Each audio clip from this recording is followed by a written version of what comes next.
Back when I first introduced the early socialist parties of the Southern Cone, I mentioned that one of the factors that hindered their growth among the working class was the competition that they faced from anarchist organizers. In this video, we are going to take a closer look at this anarchist alternative in order to understand why this style of politics was so attractive to much of the Latin American working class during the early decades of the 20th century. When discussing anarchists during this era, we almost immediately run into a problem of terminology. Many people in the early 20th century were proud to call themselves anarchists, but many others resisted this label, since in this context, the word anarchist often referred to the specific variant of anarchism called anarcho-communism. Many workers preferred to call themselves syndicalists instead, even though they had an essentially anarchist approach to politics. Some syndicalists get retrospectively classified as anarcho-syndicalists by historians, while others become known as revolutionary syndicalists. Just to make matters even more confusing, the terminology often differs widely from country to country. For the purposes of this video, I am going to be grouping all of these currents together and referring to them as different parts of the anarchist movement. Although there are significant differences between these ideologies, they do share a common approach to politics, including a similar suspicion of state authority and parliamentary reformism, and this approach differentiates them from the socialist movement that I have been covering in the last several videos. Anarchists and Marxists are both opposed to capitalism, but they have a very different idea of what the post-capitalist world would look like. Anarchists believe that the state ought to be abolished alongside capitalism, since the state is by its very nature a tool for domination. While early 20th century Marxists are more ambiguous on questions like what the state is and whether the state could ever serve anyone other than the capitalist class. In the meantime, many Marxists are willing to work through the institutions of the bourgeois state and contest political office through elections, while anarchists during this era are almost uniformly opposed to participating in the electoral process. They see elections as a distraction that is intended to stifle the working class's energy and legitimize a state that ought to be abolished outright. For this reason, anarchists and Marxists also differ on the question of whether they need a political party. Both reformist and revolutionary socialists tend to think that some sort of political party might be useful, while anarchists are much more skeptical of party organization. They tend to prefer much more decentralized and less bureaucratic organizational forms, though later in this video we will see one notable exception. The rise of anarchism in Latin America is partly a reaction to the success of anarchist and syndicalist movements in other parts of the world. Syndicalism becomes the dominant current in the labor movement throughout much of Catholic Europe during the late 19th century. And by the 1880s, this style of organizing has begun to spread to parts of South America, largely through immigration from Europe.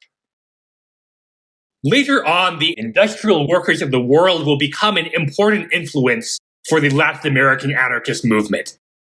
Although the IWW is not an anarchist organization, it is an important organizing space for American anarchists, and it comes to adopt an approach that resembles anarcho-syndicalism in some respects. The IWW's activities in early 20th century Latin America are focused mostly on major port cities like Guayaquil, Valparaiso, and Habana, but its success in organizing the ports leads workers in some inland cities to form unions affiliated with the IWW as well. Other countries in the region draw inspiration from the anarchist movement abroad, even though they have no firm organizational linkages with it. And the anarchist movement also spreads between different Latin American countries, as a particularly successful anarchist organization in one country leads neighboring countries to emulate its tactics. As a result, nearly every country in Latin America has some sort of anarchist movement by the 1910s. For the rest of the video, I am going to be focusing on two particular instances of this movement.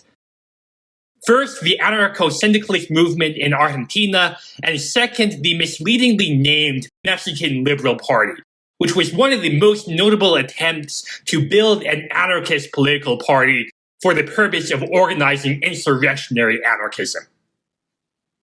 We will start with Argentine anarcho-syndicalism.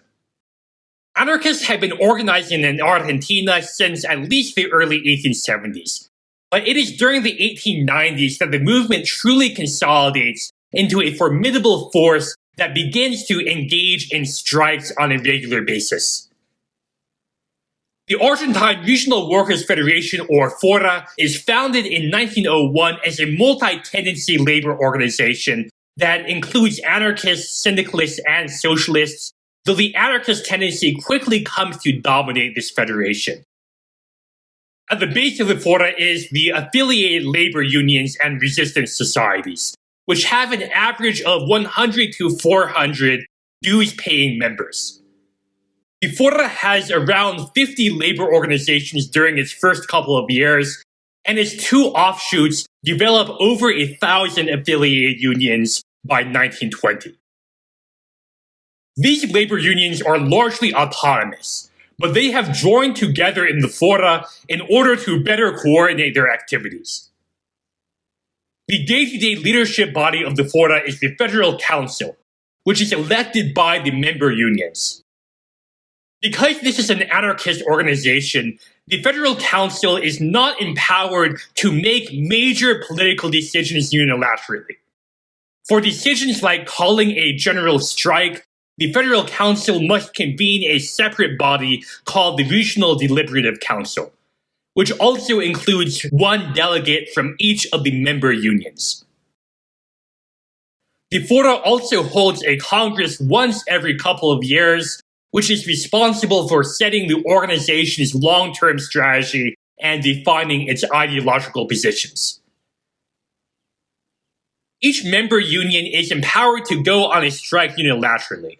But the advantage of a large multi-sector federation lies in its capacity to coordinate a general strike that causes significant disruptions across many different sectors of the economy simultaneously. At a time when labor activists are facing considerable repression, a general strike also provides badly needed cover to striking workers. Under the FORA's rule, if a member union wants the FORA to launch a general strike, it calls for a meeting of the Regional Deliberative Council, which then decides whether to issue the call to the other member unions. However, individual unions within the FORA would often engage in their own solidarity strikes or sympathy strikes in support of a striking union in an adjacent sector. And in an organization like the FORA, these solidarity strikes have the tendency to snowball very quickly, such that many of the member organizations would already be on strike by the time that the Regional Deliberative Council convened. Anarcho-syndicalists saw the general strike as a truly revolutionary activity that would ultimately bring down capitalism by forcing the ruling class to surrender the means of production to the workers. However, this was a long-term goal. In the shorter term, it made perfect sense to the anarcho-syndicalists to use the strike as a tool for winning concrete improvements in the well-being of the working class. When the organizations within the FORA go on strike, they usually issue a set of demands. Here are the conditions that you have to meet before we will go back to work. These demands can be directed at either employers or the government itself, and they include concrete and perfectly realistic measures like an 8-hour workday, safety inspections, and a prohibition of child labor. In short, the anarchists are trying to accomplish many of the same things as the socialists, at least over the short run. They are just going about it in a very different way. The socialist strategy relies on getting someone like Alfredo Palacios elected to Congress. Palacios will then have drinks with some conservative congressmen one evening, and he will try to convince them that it is in their best interest to enact some modest reforms so that they don't get overthrown. By contrast, the anarcho-syndicalist organizations back up their calls for reform not with representation in Congress, but with direct action like strikes and boycotts, which are designed to demonstrate the power of the FORA and pressure and even intimidate the government into giving in to the workers' demands. It is debatable which of these strategies is more effective, but in an authoritarian political system like pre-1916 Argentina, where most workers could not even vote anyway, the anarchist path to change struck many workers as more realistic than the socialist parliamentary strategy. A socialist party could never hope to win a majority in Congress in an oligarchic autocracy like Argentina, so at the end of the day, the socialist reformism depends on the cooperation of the oligarchy. In the anarchist view, the oligarchic government does not agree to these reforms simply because Alfredo Palacios asks them nicely. The oligarchy gives in only because of the threat that the general strike poses to the interests of the capitalist class. But then Argentina democratizes between 1912 and 1916. For the most ideologically committed anarchists, the emergence of democracy in Argentina changes absolutely nothing, and it is only a distraction. But others within the labor movement slowly back away from anarchism over the following decade. In 1915, the 9th Congress of the FORA votes to end the organization's adhesion to anarcho-communism. This leads to a split in the FORA into separate anarcho-communist and syndicalist organizations, though even the syndicalist wing continues to rely on the anarcho-syndicalist tactics of the original FORA. Both FORAs come together in a general strike in Buenos Aires in 1919 that belies any expectation that the onset of democracy would curtail the FORA's militancy. However, the new democratic government turns out to be even more willing to resort to repression than the previous authoritarian government had been. Once it becomes clear that the city police cannot break this strike on their own, the government enlists strike breakers from a far-right, nativist, and proto-fascist organization called the Patriotic League, which works closely with the police and the Argentine army to break the strike through the use of violence. During this chaos, the Patriotic League is set loose on the city's Jewish and immigrant neighborhoods, and it carries out the largest pogrom in Latin American history. During the course of what has become known as La Semana Trágica, or the Tragic Week, nearly 1,000 people are killed, the vast majority of which are Jewish and immigrant workers who die at the hands of the strike breakers. However, the really big showdown between the anarchist movement and the Argentine government occurs 2 years later in Patagonia. In 1921, a series of strikes breaks out on both the Chilean and Argentine sides of the Andes. The strikes in Chile are repressed pretty quickly, but the strikes in Argentina continue to escalate into a full-blown anarchist uprising. The anarchist workers take control of most of the province of Santa Cruz, and they also take many ranch owners hostage along with their families.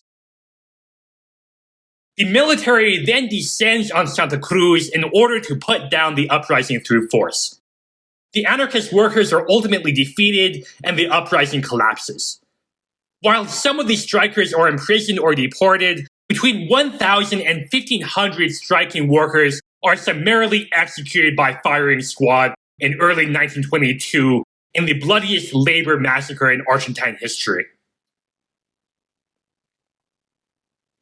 This repression widens the rift in the anarchist movement. The more hardline anarcho-communist branch continues to organize as the FORA, though it steadily loses influence over the following decades. Meanwhile, the more syndicalist branch begins to take a more conciliatory approach, and it slowly abandons direct action in favor of negotiations with the government. In 1922, this branch of the FORA reorganizes as the Argentine Syndical Union, or USA, which later helps form the CGT in 1930, together with socialist and communist labor activists.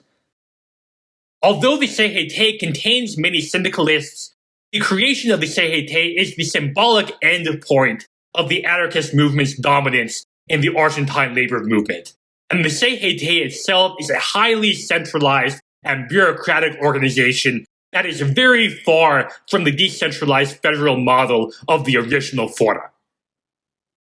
The CGT eventually splits and the USA is refounded, though both organizations become firmly Peronist by the mid-1940s.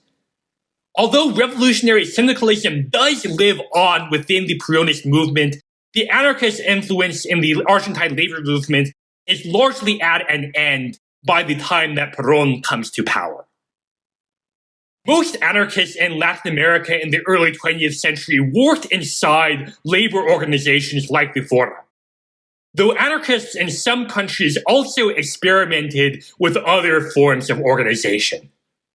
I am going to end this video by examining the most famous case of an anarchist political party in Latin America, the Mexican Liberal Party.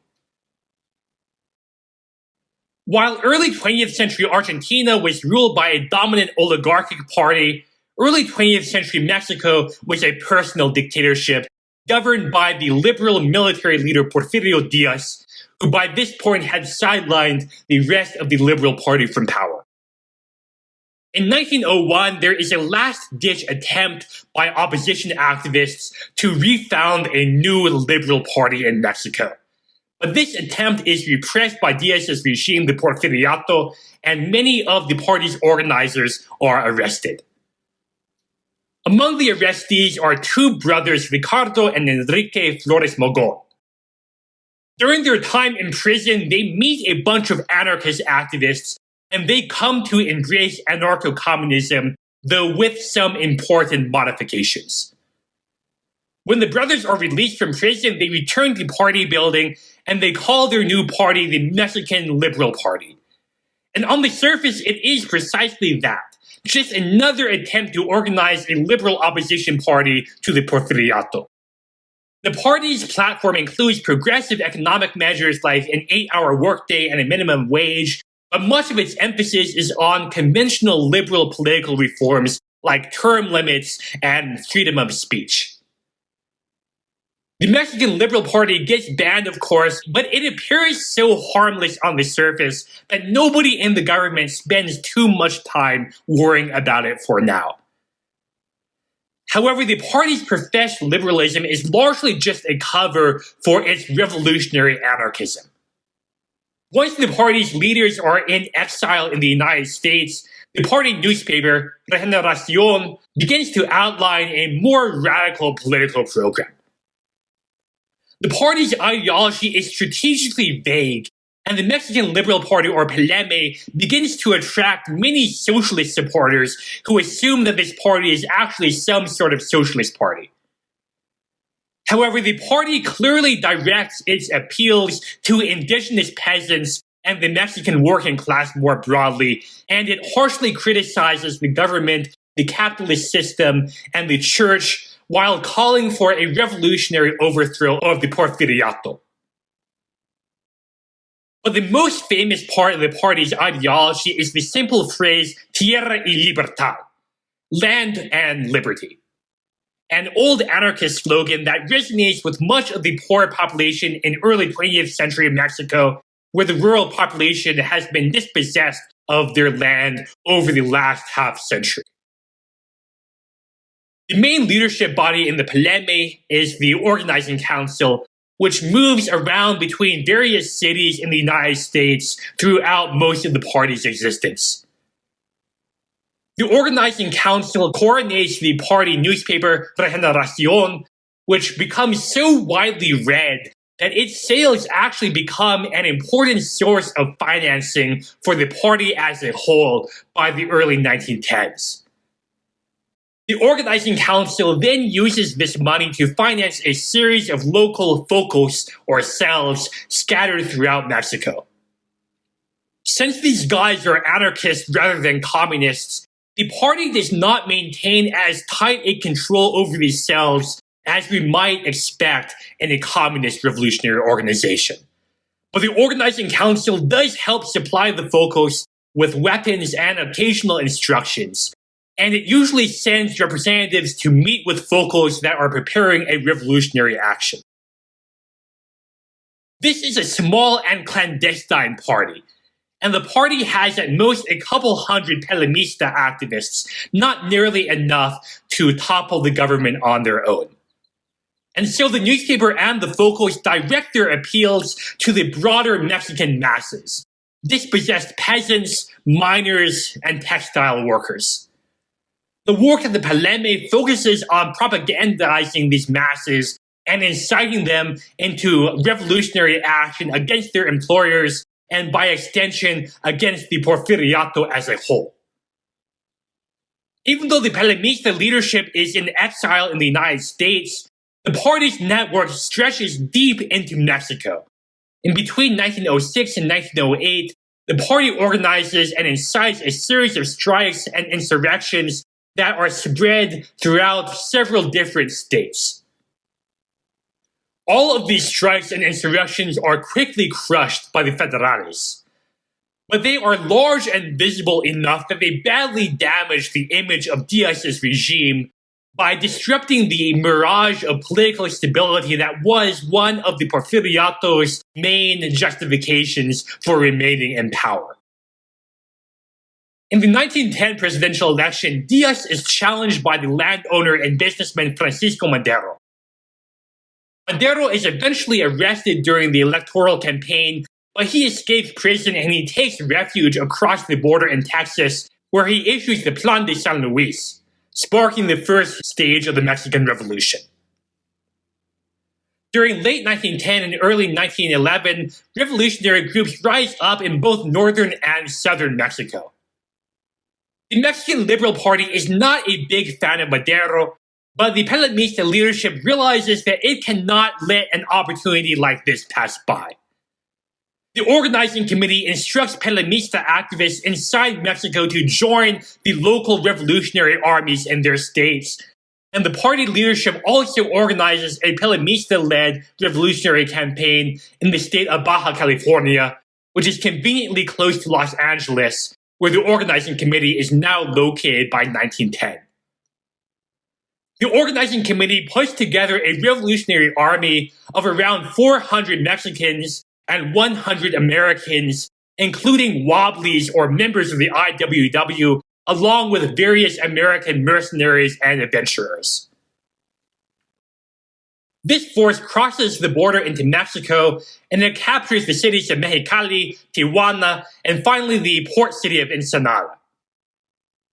In the cities and towns occupied by the Pelemista forces, some of the activists tried to implement reforms like instituting an 8-hour workday and expropriating land holdings. But no significant social revolution ever gets underway in Baja California, and instead the revolutionary forces quickly begin to fracture. A major factor that hinders the cohesion of the revolution in Baja California is that the organizing committee is almost immediately cut off from the Pelemista armies when the United States government steps in to close the border and crack down on the transportation of food and weapons into the revolutionary zone. The Pelemista party structure had been designed in part so that focos could operate autonomously from the party leadership. But this was one case where the organizing committee probably needed to play a more active role in the revolution. Cut off from the revolutionary armies and unwilling to take the risk of traveling south to Baja California, the organizing committee quickly loses control over the situation. Meanwhile, the ranks of the Pelimista army have swelled, but most of the new recruits are Americans who are motivated much more by material concerns than by ideology.